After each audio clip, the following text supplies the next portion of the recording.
Do you think the party now has a trust problem? Because I'm going to read some headlines. The New York Post just said, Politico, Biden is toast. An op-ed in the New York Times, Joe Biden is a good man and a good president. He must bow out of the race.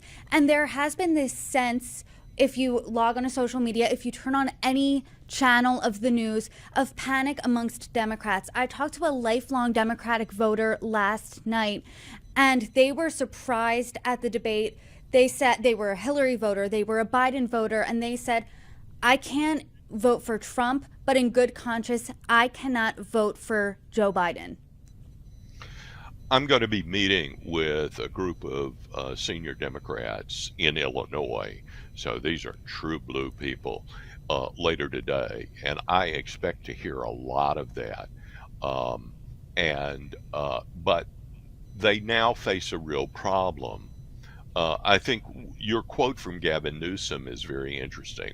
Newsom doesn't want to be one of the people surrounding Caesar and have Caesar say "et tu, Gavin," as he stabs him.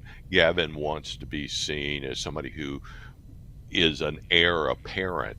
But here's the problem: the heir apparent is always the vice president. And if the vice president were defeated in an open primary where Democratic voters had their say, and if that had happened months and months ago, then the party might be able to coalesce around a new nominee. But if Biden is forced out, and everybody knows that Kamala can't win a general election. They may be wrong, but I mean that's the general view. She bowed out of the 2020 primaries with zero support, and she had lots of money, and she came from a true blue Democratic state with a lot of voters. So the fact that she couldn't get any traction at all should tell you something.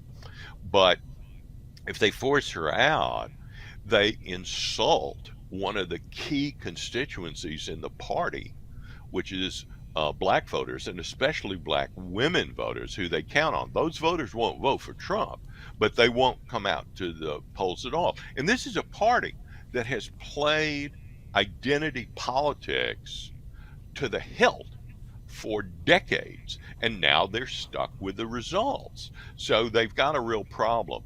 Newsom is not a good answer because he's run California into the ground, and that takes something. That's a great state. It should be just thriving. But when people move out of California to live in Nevada, you know that there's a problem. So the Democrats would potentially have some good candidates: Gretchen Whitmer of Michigan, Josh Shapiro of Pennsylvania, Jared Polis of Colorado.